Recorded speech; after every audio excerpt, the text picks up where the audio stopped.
AI in education has come a long way in 30 years, but have we forgotten the basics of learning? Expert Rose Luckin says it's time to refocus on what really matters. Tune in to hear why tech alone isn't the answer.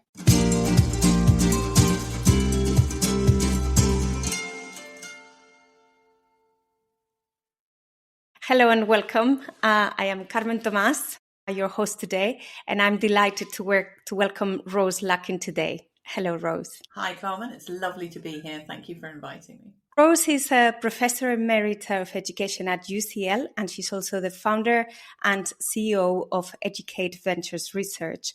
Rose has more than 30 years of experience working in the field of AI and education, and she's worked as an educator, researcher, in leadership roles, consultancy, and even leading an EdTech accelerator, and the list goes on. So thanks, Rose, so much for being here and for coming to share your wealth of expertise in this area. So I wanted to take advantage of these 30 years of experience.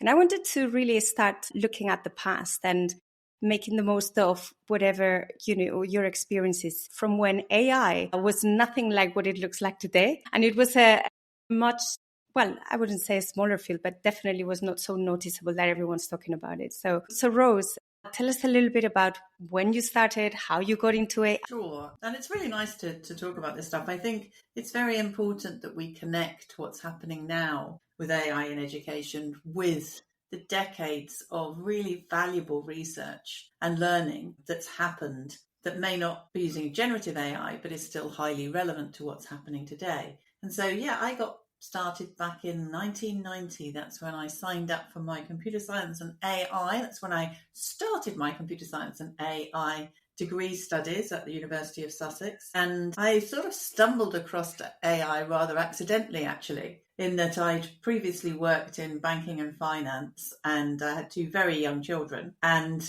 I wanted to do a degree. And so I thought, well, I should do something related to finance. And I could only go to one university because I had two very, very young children under 3, and therefore couldn't travel very far. So I could apply for lots of courses, but only at one university, really, or one or two.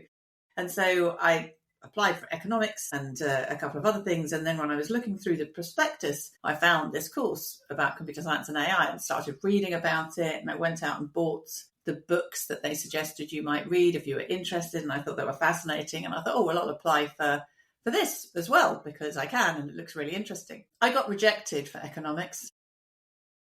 Wow. And accepted for computer science and AI. And the person who rejected me for then became my boss 10 years later, because he was Vice-Chancellor and I was Pro-Vice-Chancellor at the University of Sussex. And I often teased him about the fact that he turned me down as a student to study economics. But anyway, so I got into computer science and AI slightly accidentally, but as soon as I started it, I loved it. And because I've done some teaching within further education, actually, before studying AI, I think I always looked at it as an educator, right from the word go, right from studying it right at the beginning. And so I always had that sort of educator lens when I was learning about computer science and AI. So that's sort of how I got into it. And I loved it, really enjoyed it. And then, did a PhD. Yes. How did you formulate your PhD proposal? I mean, what was the environment like? Because like I say, it's an interesting question. I think in those days of AI, it was wonderfully interdisciplinary. And therefore, not only did we study theoretical computer science and AI, we also studied psychology, for example, cognitive psychology. And so I'd become really interested in the work of the psychologist Lev Vygotsky and his ideas around the zone of proximal development. And I kind of connected those to the possibilities that artificial intelligence might bring for helping us to build adaptive, personalized, interactive learning environments for students, but based on Vygotsky's thinking. Yeah. So that's where the idea came from. And so it was trying to understand enough about Vygotsky's work to think about how you could take, obviously not the full richness of what he was saying, but you could take the key features of what he was saying about not just the zone of proximal development as a concept that relates to, if you like, the difference between what somebody can achieve unaided and what they can achieve with some help, but also as a concept that's about creating the right circumstances for the sorts of interactions that enable learners to go beyond what they can currently do. So it was about kind of understanding enough about Vygotsky's work to create the kind of model that you could operationalize with AI in a piece of software. And what was the application of that model, and how did that work then? Because I'm now thinking, if you went back now, how would it be different? But yeah, it's interesting. That's a really interesting question. So what I did is I built an interactive learning environment designed for children aged 8 to 10. It was the domain was food chains and food webs. It was a micro world. So a child could come along, add some animals and plants to this little micro world, and then go through a set of activities to understand what ate what the implications of this creature eating that creature were, those kinds of things. And it was structured in a way that was designed for the software to provide lots of different sorts of assistance to try and make sure that the learner would be successful, but that they had to work in order to be successful. So the activities within the micro world were differentiated into different levels of complexity, and then there were different qualities of assistance that the software could provide for the student if they were struggling. And of course, because it was a PhD and we needed to run a study to evaluate whether this system was in any way useful, I actually built 3 different versions of the software. So there was one that was based on my interpretation of Vygotsky's zone of proximal development, which was very much as I have just described. And then there was a second version that provided no guidance to the student at all. So the student could use the microworld, they could do the activities, they could, use the help if they found it, but they weren't guided in the way that the one that I called Vygotsky-inspired system did.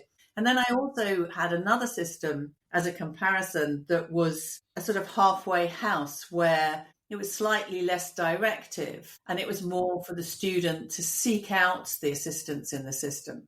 So you had 3 different versions. The Vygotsky-inspired system, as I called it, the no inspiration system, which was a funny name, NIS it was called, which was basically just the environment and you could kind of free play. And then the other one, which I called the Woodsian-inspired system, after David Wood, who I think you know. Yes. Because he'd done a lot of work on scaffolding. So yes, there were these 3 different versions, and I took it out, tested it in a local primary school, let students use it over a number of weeks, and then looked at what we learned from that. And actually, it was really interesting because the students who thrived were not necessarily the ones that you would predict would thrive. So that was interesting. There was definitely a clear difference between the 2 systems that offered support. So the free play students didn't do as well in. So basically the systems that were inspired by David Wood's work and Vygotsky's work had more impact in terms of learning gains and in terms of the qualities of interactions that the students experienced and the extent to which they completed the activities and interacted with the different elements of the micro world. And then that led me to look at how I created another system. So when I did my postdoctoral research, I then built another system that was designed to try and tap into the best features of the 2 versions in the PhD that had proved to be more supportive for students. And that was all about helping students to be better at interpreting their own learning needs. So looking at helping them make good decisions about what level of difficulty they needed an activity to choose, and then how much help they needed. So it was very much tapping into kind of planning and help support as forms of metacognitive activity. And so I think that's highly relevant to what's happening today. It was using old-fashioned AI, Carmen. This was a rule-based system because I was just going to say that. But the nature of what you learn about how you create the right interactions is as valid if you're building a system using generative AI as it was when I was using rules, because you still need to understand what kinds of interactions are going to be the ones that are most likely to support learning, and work out how you design the AI in order to create that type of interaction. So the fact that one system's using good old-fashioned rule-based AI and another is using generative AI isn't really the main feature, except of course it's much quicker to build something with generative AI than it was for me having to, hard code everything. Yeah, to create the rules and study those rules. But the learning from that work's highly relevant to what's happening today. Exactly. So, yeah, and I think that also summarizes and reflects maybe the progress and shift in thinking that we're moving towards. How can we support learners understand themselves, as opposed to this idea that maybe, was, and I do remember early days when I started to do research, where the emphasis was that someone outside could interpret for you what you needed. Yeah. And I think we've moved on. And I think this is what you're describing. So I was quite interested to hear, even then, what you discovered, that, the most effective features were the ones that helped the learners understand themselves. And actually, I think we're going to talk about that in our next question, I'm sure. It is interesting. And if you think, and I know you'll be familiar with this as well, Carmen, but maybe some listeners are, maybe they're not. I think that, the wonderful work done by Michelin Chi on self-explanation, that's so relevant. We know that good self-explanations are real support for learning.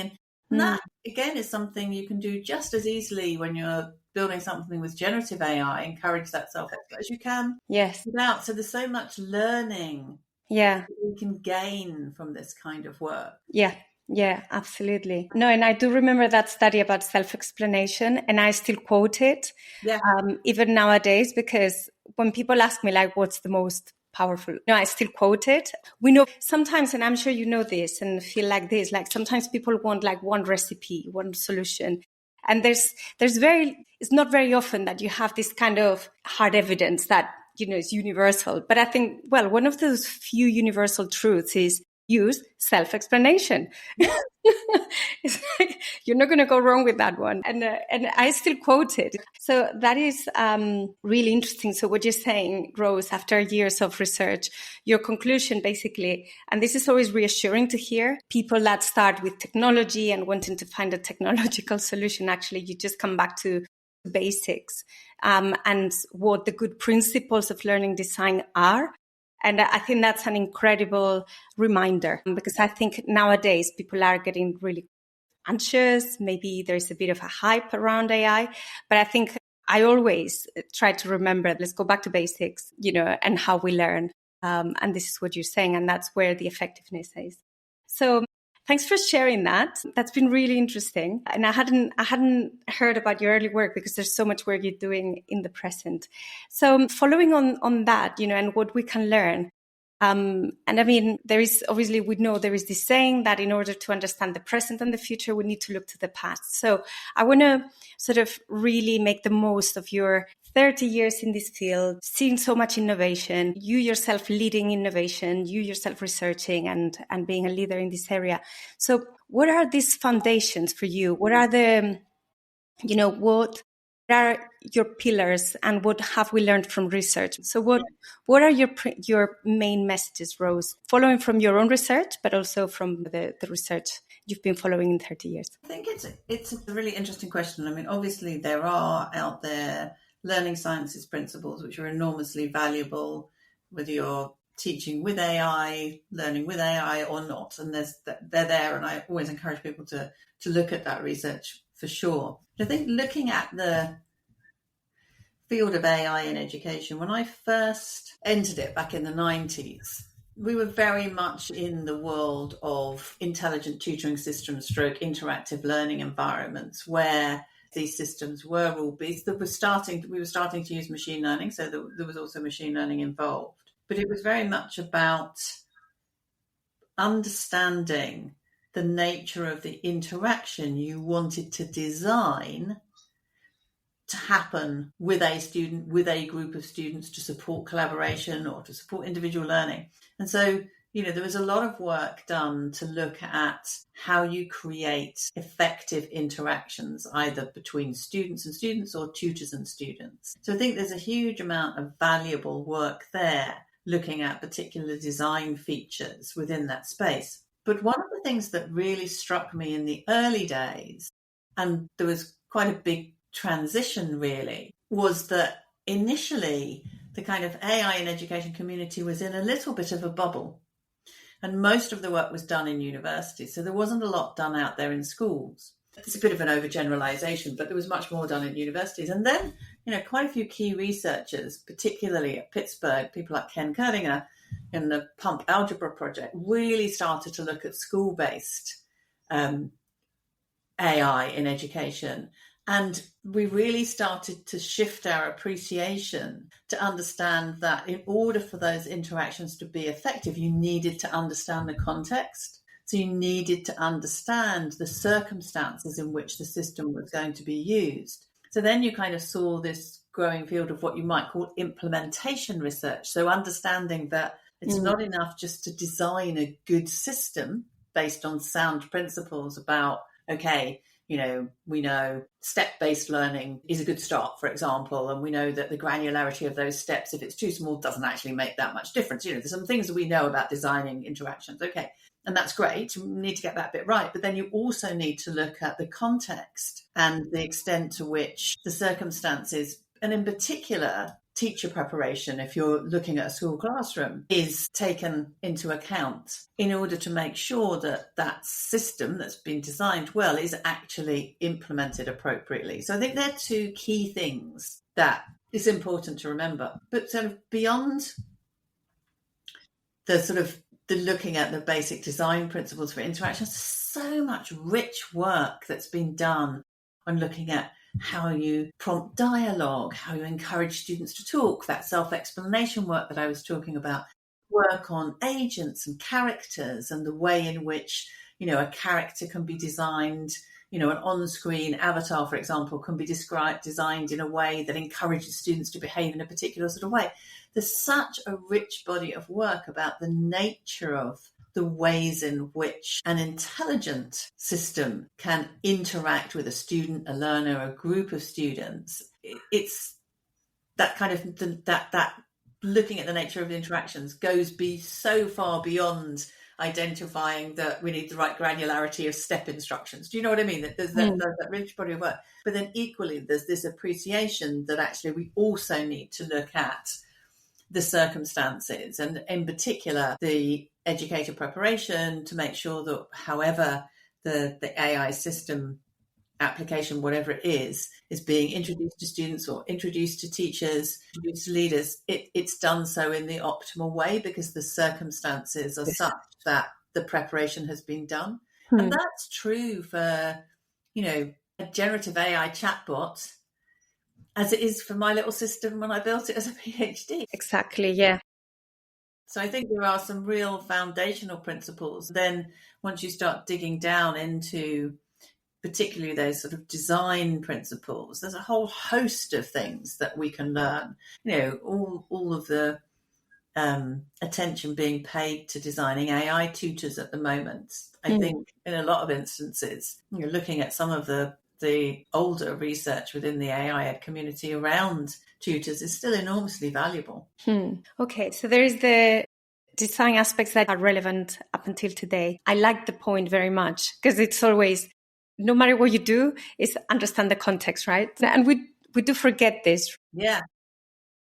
And it still applies no matter what you do. If it doesn't work in the context, it's not going to work. What are the other things, again, looking to the past and looking over 30 years?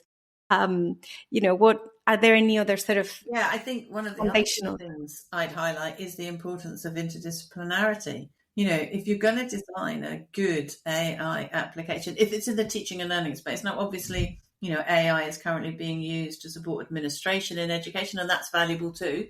But I'm talking about actually as part of the sort of teaching learning process. I think there's also, a real opportunity to connect to the way in which we now understand so much more about how learning happens. When I was doing my PhD all those years ago, there was a body of literature, about people like Vygotsky and Piaget and various other, learning theories. But I think the way that in parallel with the amazing developments in artificial intelligence, we've also had amazing developments in understanding how we learn as humans. For example, the importance of things like self-directed learning, metacognition, all of these things that we knew a bit about, but there's a lot more now. So I think that connecting to our increased understanding about how learning happens is fundamentally important. And I'm not sure it always happens enough. Can you talk a little bit about that aspect, Rose? Because I do feel like everybody talks about self-directed learning, self-regulation.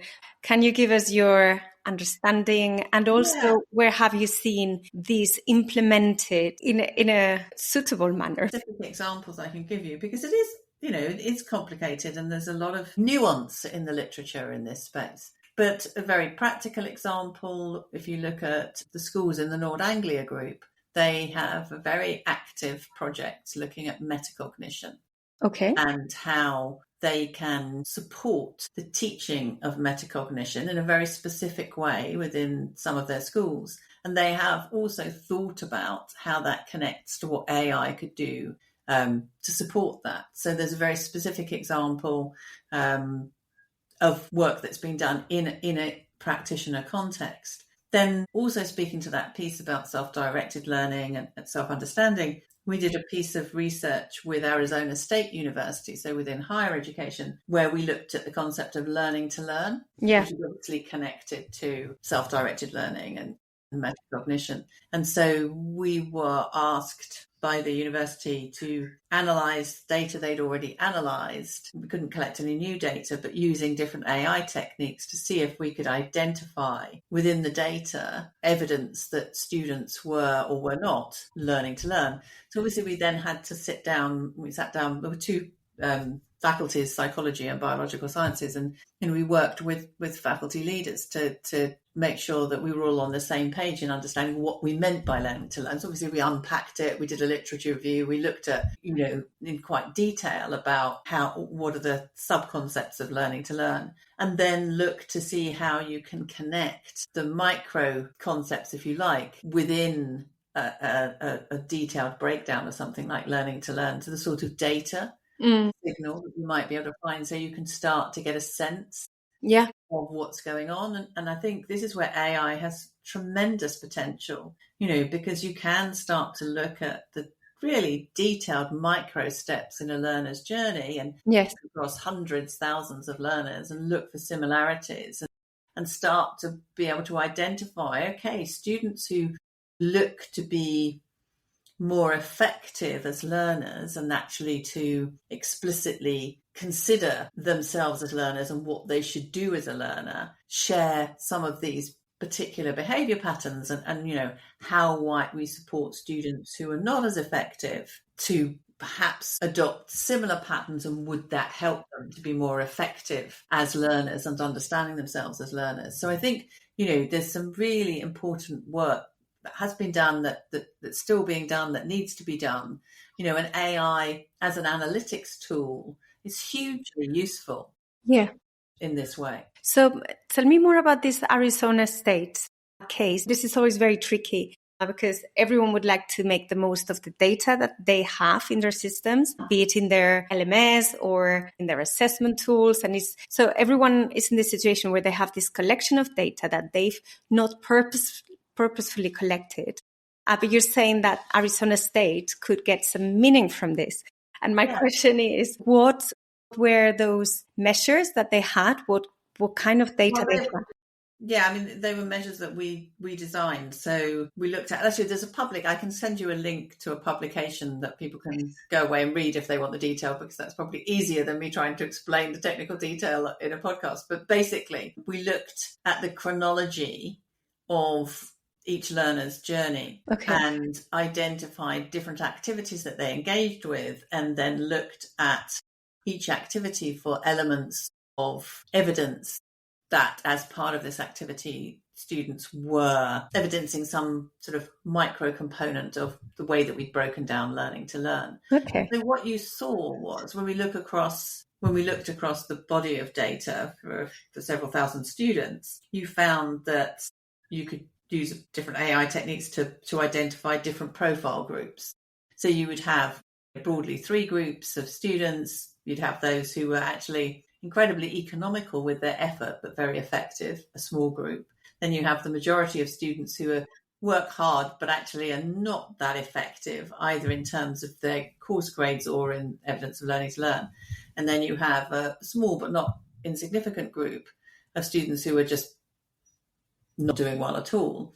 And then you can start to unpack, as I say, the different behaviour patterns in those different profiles and look to see where there might be opportunities to make some changes in the way students are encouraged to behave, around things like submitting work and seeing their tutor as well as the way that they study on a course. The other really interesting thing, and as I say, the paper give you lots of detail on this, but one of the other interesting findings was that at that time there were 3 modes of interaction for students. There was a face-to-face, virtual, and a hybrid course, and it was really interesting to look at the differences in the impact of those different modalities of studying. And the hybrid course, which was a sort of flipped learning model, was actually significantly more effective than the online, which is not surprising, but it was also more effective than the face-to-face, which was surprising. So the paper has all of the that's very interesting. information in there.